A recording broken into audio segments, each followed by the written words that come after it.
Постоењето на заедницата позната под името македонци муслимани, но исто така и како торбеши, која денес живее во Република Македонија, непосредно е поврзано со османлиското владење.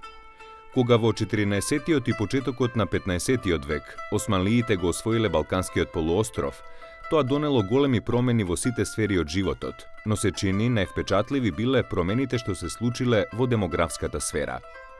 Еден од најважните фактори кои влијаеле врз овие демографски промени било ширењето на исламот меѓу христијанското население. Процесот на исламизацијата во Македонија започнал уште од самиот почеток на османлиското владење и се одвивал со различно темпо. Иако ширењето на исламот траело речиси до крајот на османлиската доминација на Балканскиот полуостров, најсилниот бран се случил во 16-тиот век, при што замавот бил посилен во градовите. Сепак, процесот на исламизацијата во споменатиот период бил силен и во руралните средини, иако не со иста динамика и не со исти размери како во градовите. За разлика од урбаните средини, исламизацијата во селата зафатила помал процент од населението. Кога станува збор за територијата на Македонија, само 3% од вкупниот број селско население било зафатено со исламизација, при што повторно ширењето на исламот не било насекаде равномерно, ниту територијално, ниту временски. Како карактеристични примери каде исламизацијата имала помасовен карактер, може да се издвојат Родопскиот крај во југоисточна Македонија, 17 век, и Западна Македонија, особено Дебарскиот регион. Исламизацијата во Западна Македонија, во регионот каде денес во најголем дел се концентрирани македонците со исламска вероисповед, започнала во втората половина на 15-тиот век, но широк замав зела кон средината на 16-тиот век. Особено периодот меѓу 1540 и 1580 година биле впечатливи. Исламизацијата на Балканскиот полуостров може да се каже дека започнува веднаш со доаѓањето на османлиите, односно со првите османлиски освојувања. Меѓутоа, нејзиниот вистински полет се случува во 16-тиот век. Според пописите на населението од 15-тиот век, постојат податоци веќе за исламизирани христијани, меѓутоа нивниот број е многу мал и тоа е резултат на поединечно доброволно прифаќање на исламот. Во 16-тиот век, кога Османлиската империја го достигнува својот воено-политички зенит, започнува многу помасовна исламизација на целиот Балкански полуостров и последиците од таа исламизација се можеби најтрајните последици кои се случуваат на Балканскиот полуостров од османлиското освојување.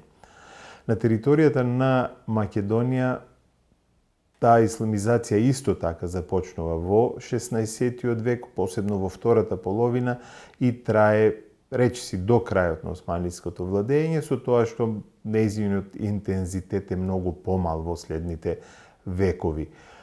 Причината зошто христијанското население го прифаќа исламот можат во најголема мера да се сведат на економскиот фактор. Немуслиманите, не само христијаните, туку и еврејското население и сите немуслимани биле подложени на нешто по-голем даночен притисок, би рекол, односно плаќале по-големи даноци во однос на муслиманското население и тоа ја правело нивната положба малку потешка. Исто така тие како немуслимани немале право да учествуваат во тој класичен османлиски период во административните органи на државата, ниту можеле да служат војска, да бидат дел од османлиската армија, со исклучок на јаничарите, кои се христијани кои го прифаќаат исламот. Од тие причини немуслиманите може да се каже дека биле граѓани од втор ред во Османлиската империја и прифаќањето на исламот, која била државна религија во османлиската држава, за нив значело многу по-лесна економска позиција во општеството, ослободување од известни даноци, како што бил, например, арачот или джизието, и многу полесна екзистенција. Овие македонци со исламска вероисповед денес, но и во историографијата, се познати по други имиња, од кои најекспонирано е името Торбеши. Во врска со нив постојат неколку нерешени историски прашања, но исто така и современи политички контраверзии. Меѓу нерешените историски прашања спаѓа проблемот за името Торбеши. Една од најраширените и најпопуларни варијанти за потеклото на името Торбеш е дека тие го добиле ова за нив навредливо име од своите соседи христијани, поради тоа што ја продале својата христијанска вера, односно го прифатиле исламот за торба брашно, торба пченка или торба урда.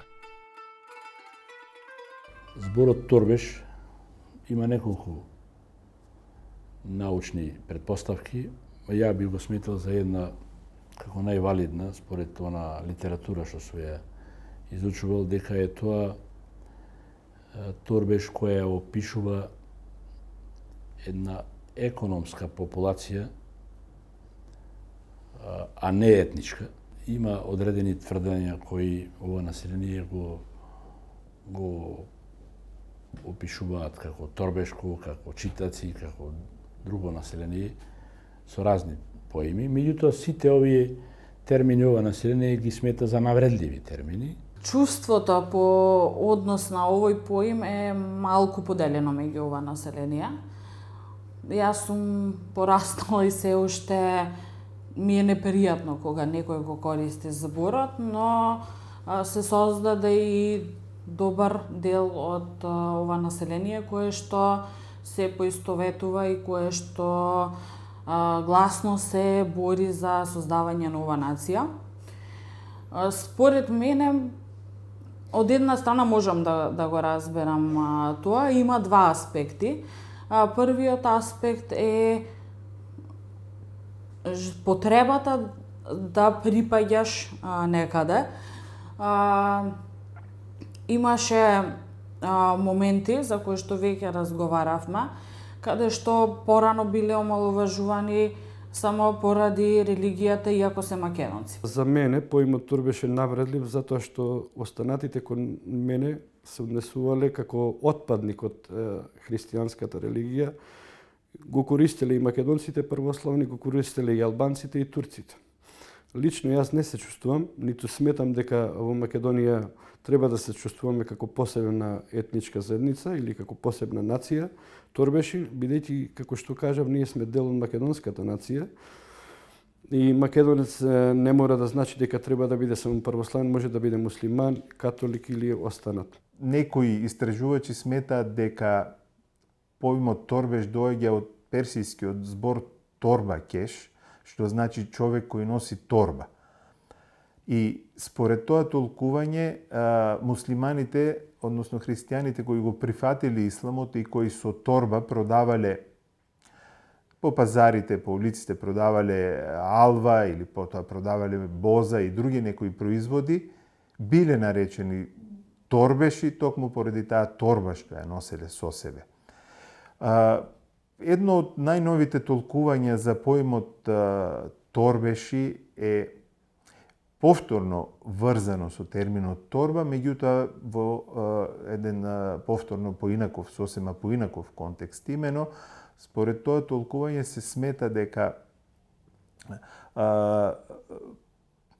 футролата во која се чувал дефтерот, односно книгата со регистрираните нови јаничари, односно така наречени аџеми оглани, христијански деца кои биле земени со данокот девширме, познат кај словенските народи како данок во крв со цел да станат јаничари, била чувана во посебна една футрола која се нарекувала торба. И оттаму сите оние деца кои биле регрутирани во јаничарскиот корпус биле нарекувани торбеши и потоа тој назив од нив се пресликал, односно се расширил кај сите останати исламизирани муслимани на територијата на Македонија.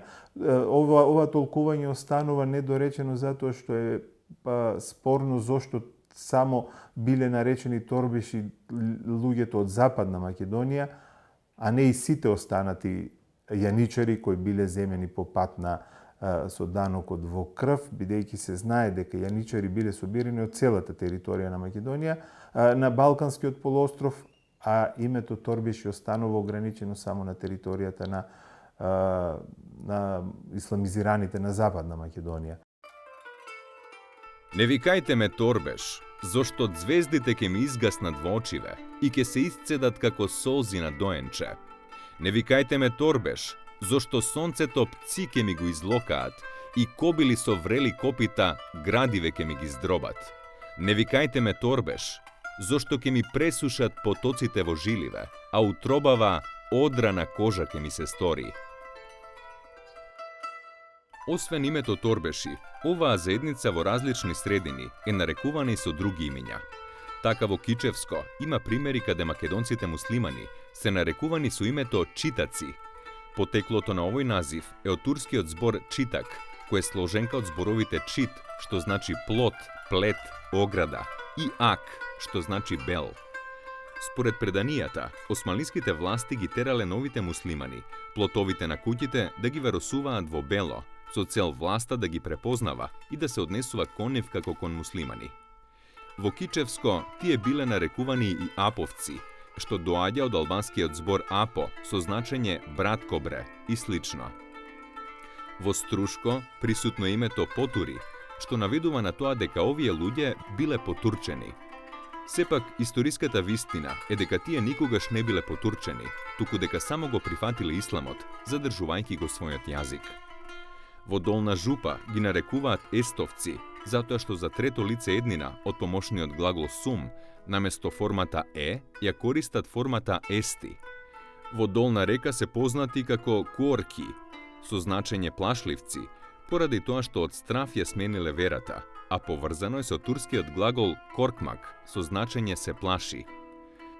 За македонците муслимани од Голобрдо познат е називот улуфи, кој дошол од праксата во говорот на тие луѓе да го употребуваат зборот улувбре. Ѓорѓија Пулевски во опишувањето за македонците муслимани од гора ги нарекува јеновци, затоа што броењето секогаш го започнувале со јен, а не со еден. Сепак за оваа група преовладало името горани, добиено според областа во која живеат. Македонците муслимани во периодот по прифаќањето на исламот остануваат, да кажем, заглавени меѓу исламот и христијанството.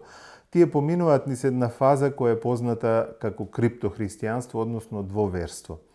Тие ги практикуваат официјално сите оние обичаи кои се карактеристични за исламската вера и официјално тие одат во џамија и ги практикуваат, ги прават молитвите, меѓутоа во своите семејства тие остануваат верни на својата вера, односно на христијанството и тајно го практикуваат христијанството.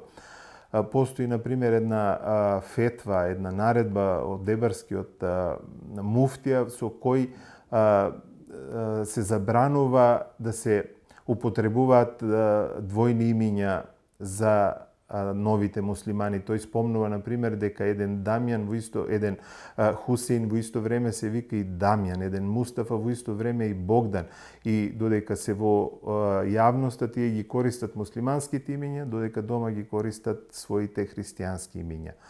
Долг период овие нови муслимани остануваат верни на обичаите христијански, потајно ги практикуваат тие христијани.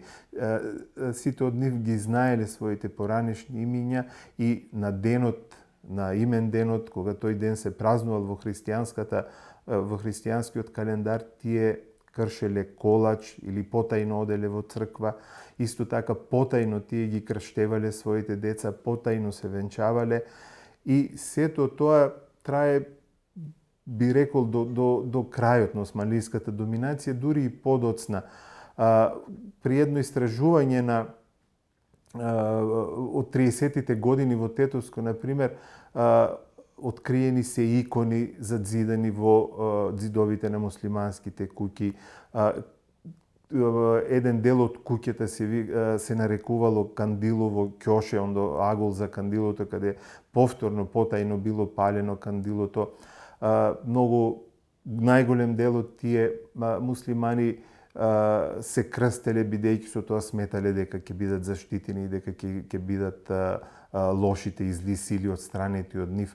Исто така постои посебно интересен феномен во некои од манастирите, на иконите се потпишувани муслимани, посебно на иконата на Богородица се потпишувани муслимани со молитви Мерием, Анна Мерием, така ја викаат турците, спасине од болестите. Така да тоа двоверство останува присутно до крајот на османлиското владење, па дури и денес некои христијански празници можат да се видат остатоци од тие празнувања и денес меѓу македонците муслимани, односно на одредени денови да не се работи, да се празнуваат одредени празници, посебно пред големите празници како што се Божик и Велик ден. Тешко е да се утврди точниот број на исламизираното словенско население на територијата на Македонија. Кон крајот на 19 век, етнологот Васил Кънчов дава податоци за сите области на територијата на Македонија, во кои имало словенско население со исламска вероисповед. Според неговите информации, на територијата на цела Македонија имало вкупно 308 села во кои живеело ова население, а вкупниот број изнесувал околу 150.000 лица. При тоа во Дебарската област, бројот на тие села изнесувал 31 село со близу 11.000 жители. Во Тиквешко имало 27 села со близу 18.000 жители. Во Кичевско 16 села со околу 8.000 жители.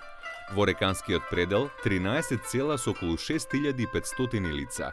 Во Скопско 7 села со 2.900 жители и така натаму. И во современи услови не е лесно да се утврди точниот број на македонци со исламска вероисповед и покрај направените пописи на населението. Авторот Иво Банац смета дека во кралството Југославија пред Втората светска војна нивниот број изнесувал околу 27.000.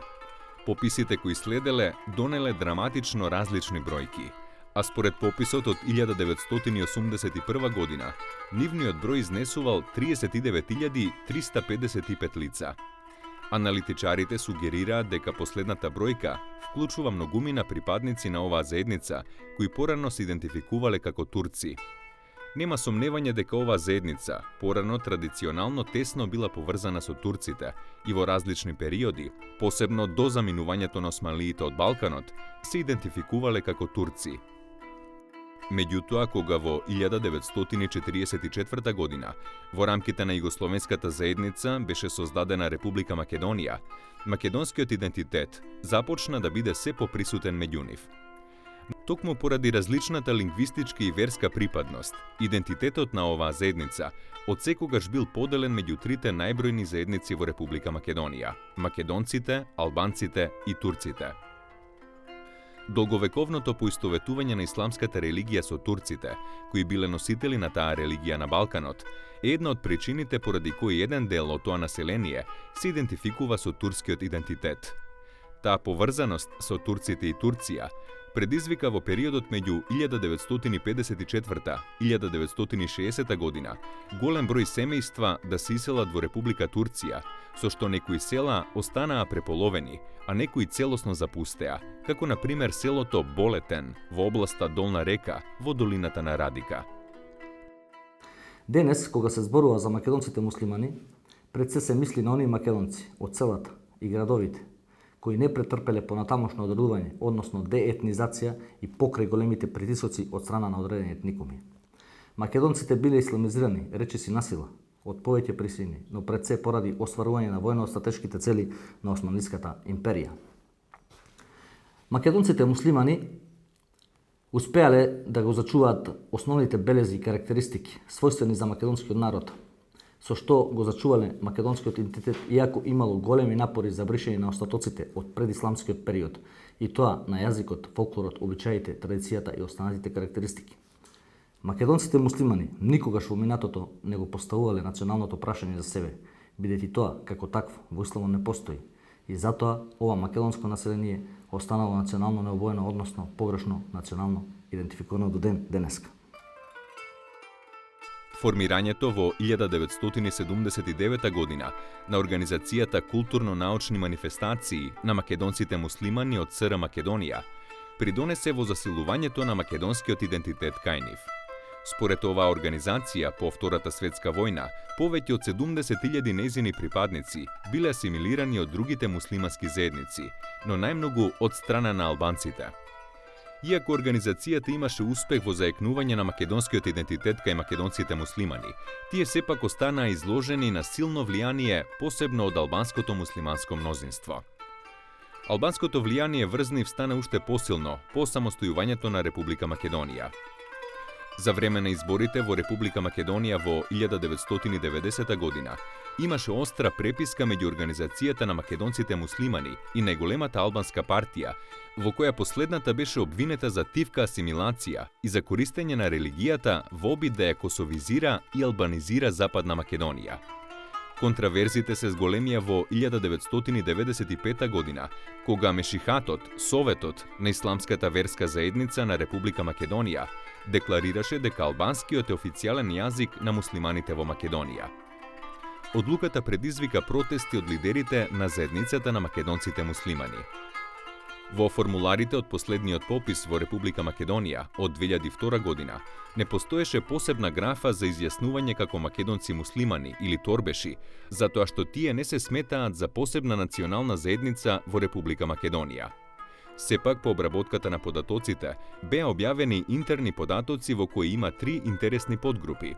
Македонци муслимани 8422 лица, муслимани македонци 180 лица и муслимани 2553 лица. Но добар дел од македонците со исламска вероисповед секако мора да се барат и меѓу трите најголеми заедници – македонската, албанската и турската. Поделеноста во идентификацијата што постои во оваа верска заедница само го покажува се уште силното османлиско влијание во однос на формирањето на националниот идентитет на Балканскиот полуостров. Имено и кај христијаните и кај муслиманите, тој идентитет е силно поврзан со верата и со јазикот, што е резултат на влијанието на османлискиот милет систем, кој бил базиран пред се на верска основа. Поради тоа, и основните параметри околу кои на Балканот се формираа нациите во 19. век беа верата и јазикот. Области во Република Македонија во кои денес живеат македонци муслимани се следниве: Долна река, Долна жупа, Струшки Дримкол, Кичевско, Прилепско, Битолско, Скопско, Тетовско, Велешко, Тиквешко, Малешевско, Пијанечкиот крај, како и речиси во сите поголеми македонски градови, каде дошле како доселеници занаетчии од нивните места на живење. Надвор од Република Македонија, тие живеат концентрирани во областа Гора на Косово, и тоа во 18 населени места, како и во поголемите косовски градови. Еден дел од нив се населени во Белград. Сите тие се познати под името Горани, според областа во која живеат. Тие ги формирале и двете горански села во Тетовско, Урвич и Јеловјане. Горански семејства денес живеат во Скопје, Штип, Тетово, Гостивар, Велес, Струмица и други македонски градови.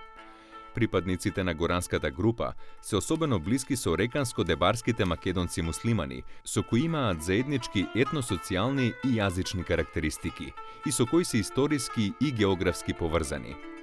10 села со горани се наоѓаат и на територијата на Република Албанија, на самата гранична линија, каде се зборува македонскиот јазик. Тоа се селата Борје, Паќеша, Оргоста, Шиштовец, Орешек, Слатина, Запок, Кошариште, Црнолјево и Новосело. Во областа Голобрдо, која се наоѓа југозападно од Дебар и во најголем дел се наоѓа во границите на Албанија, исто така живеат македонци со исламска вероисповед, кои постепено се албанизираат. Во оваа област има 32 села, од кои во 16 живеат македонци муслимани.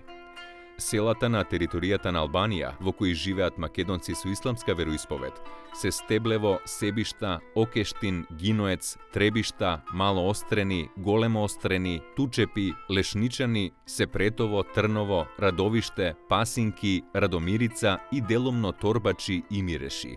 Од овие села има голем број семејства кои се доселени во селата на Струшки Дримкол, Јабланица, Бороец, Лабуништа, Октиси, Подгорци. Се разбира, постојат голем број села во кои веќе оваа население е целосно албанизирано. На територијата на денешна Република Грција, во Костурската котлина, постојат 14 села во кои живеат македонци со исламска вероисповед. Исто така и во областа Меглен, во Република Грција, постојат села со исламизирано македонско и влашко население. Без разлика со какви имиња се нарекувани припадниците на оваа заедница, без разлика на нивната историски и актуелна поделеност во поглед на припадноста кон различните заедници во Република Македонија и на обидите за развивање на посебен торбешки идентитет кај нив, и без разлика што тие се распространети на поширока територија, која денес се простира во 4 различни држави, несомнено е дека според сите досега расположливи извори, станува збор за македонско, словенско, христијанско население, кое во 16 век го прифатило исламот како своја нова религија, но го зачувало својот мајчин јазик. Од тука и оваа заедница, со сите своји етнојазични и антрополошки белези, е најблиска до современата македонска нација. Сепак, религијата има се уште големо влијание врз оформувањето на идентитетот на овие луѓе. Кон овие верски причини, во последно време, се посилно се надоврзуваат и политички причини. Но заради неколку силни фактори, како што се македонскиот јазик, етносоцијалните и антрополошките карактеристики, историските и географските врски, фолклорот, заради живите преданија, традиции и обичаи, тие представуваат дел од македонската етничка група. Вклучувањето на македонците со исламска вероисповед во современата македонска нација и во иднина, како и досега, во голема мера ќе зависи и од нивната способност да се спротивстават на притисоците и да останат доследни на своето историско наследство и традиција. Се разбира, во голема мера тоа ќе зависи и од подготвеноста на македонците со христијанска вероисповед да не ја монополизираат македонската нација, затоа што, како што вели споменатиот поет Саме Жарноски, никој нема право да ми ја одземе Македонија, уште помалку да ми ја подарува како напитач.